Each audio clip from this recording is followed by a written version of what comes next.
Iran పైన Trump దూకుడుకు break పడ్డదట. యుద్ధ అధికారాల తీర్మానానికి 50 మంది సభ్యులు ఆమోదం తెలిపిరట. వీరిలో 4 అధికార రిపబ్లికన్లు. ట్రంప్ది ఘోరమైన తప్పిదం, నిరవధిక యుద్ధం చేసేందుకు రాజ్యాంగం అనుమతించలేదు, శత్రువుకు సహాయం చేశారు, అధ్యక్షుడు ట్రంప్ ఆగ్రహం. సో ఇట్లా ఆ దేశంలోనే వాటికి సంబంధించిన తీర్మానంలో 50:48 పద్ధతిలో సెనెట్ ఆమోదం తెలిపిందట.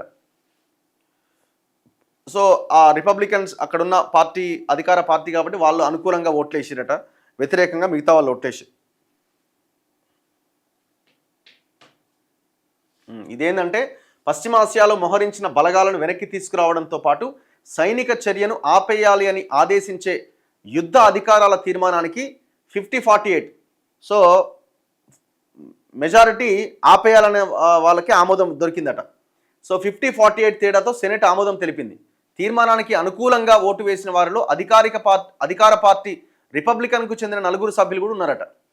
అంటే ట్రంప్ పార్టీకి సంబంధించిన వాళ్ళు కూడా ఎస్ ఇది యుద్ధం ఆపేయాల్సిన అవసరం ఉంది, అక్కడున్న బలగాలను వెనక్కి తీసుకురావాల్సిన అవసరం ఉందని ఆ బిల్లుకి ఆమోదిస్తూ ఓటేసిరట. సో ట్రంప్ దానికి ఆగ్రహం వ్యక్తం చేసినట్టు, శత్రువుకి మీరు సహాయం చేస్తారా అని. శత్రువు వాడు కాదరని ఆయన, నువ్వే శత్రువుగా తయారైన ఈ దేశానికని ఆ పార్టీకి సంబంధించిన సభ్యులే చెప్తున్నారు. పార్టీ విధించిన ఆంక్షలు కూడా లెక్క చేయకుండా ఓటేసిరట. పార్టీ ఆంక్షలు కూడా తోసిపుచ్చి వీరు తీర్మానానికి మొగ్గు చూపిరట. అయితే డెమోక్రాట్స్కు చెందిన పెన్సిల్వేనియా సభ్యుడు జాన్ ఫెట్టర్మన్ తీర్మానానికి వ్యతిరేకంగా ఓటేసిందట. సో అటువైపు నుంచి ఒక ఓటు వ్యతిరేకంగా పడ్డది, ఇటువైపు నుంచి 4 ఓట్లు అనుకూలంగా పడ్డాయి. వాస్తవానికి ఈ తీర్మానాన్ని ఈ నెల ప్రారంభంలోనే చట్టసభ సభ్యులు ఆమోదించారు. ఈ క్రమంలో మంగళవారం నిర్వహించిన ఓటింగ్లో సభకు హాజరైన వారిలో 50 మంది అనుకూలంగా ఓటేయడంతో తీర్మానం అమల్లోకి వచ్చిందట. దీని ప్రకారం ఇరాన్ పైన ఎలాంటి సైనిక చర్య చేపట్టాలన్నా అధ్యక్షుడు ట్రంప్కు కాంగ్రెస్ అనుమతి తప్పనిసరి అవుతుంది. 1973 నాటి యుద్ధ అధికారాల చట్టం కింద ఈ తీర్మానాన్ని తీసుకొచ్చినట్లు డెమోక్రాట్ సభ్యులు తెలిపారు. దీనిపై అధ్యక్షుడి సంతకం అవసరం లేదట.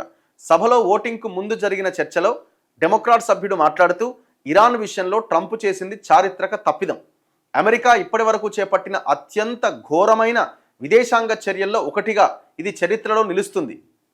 మరోవైపు ఇరాన్ పైన యుద్ధం సరైందే అన్న అంశంపై రాయిటర్స్ నిర్వహించిన పోల్ సర్వేలో దేశంలోని 23 మంది మాత్రమే అనుకూలంగా ఓటేసిరట, మిగతా వాళ్ళంతా వ్యతిరేకించిరట.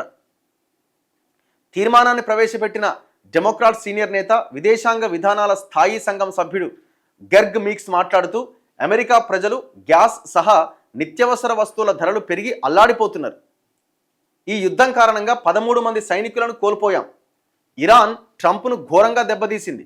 కార్యనిర్వాహక వర్గం కాంగ్రెస్ అభిష్టానానికి అనుగుణంగా నడుచుకునేలా చట్టపరమైన అన్ని చర్యలు తీసుకోవాలని అభ్యర్థించారు.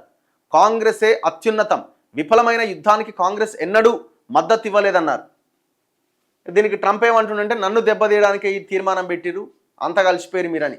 తనకు వ్యతిరేకంగా తీర్మానం ఆమోదించిన సభ్యులపైన ట్రంప్ తీవ్ర ఆగ్రహం వ్యక్తం చేశారు. అంటే ఆయన పార్టీ నుంచి ఆయనకు అనుకూలంగా ఉన్న వాళ్ళు ఒక 4 దానికి ఆమోదం తెలిపారు. ఇరాన్తో చర్చలు జరుగుతున్న సమయంలో, ఇరాన్ పాలకులు తోకముడుస్తున్న సమయంలో తనను దెబ్బతీయడమే లక్ష్యంగా పెట్టుకుని ఈ తీర్మానం ఆమోదించారు అని మండిపడ్డారు. నేను చేస్తున్న ప్రయత్నాలు మరింత కఠినతరం చేశారు, చర్చల స్థితి సంక్లిష్టంగా మారింది మీరు చేసిన దానివల్ల అని ఆయన సీరియస్ అవుతున్నాడు.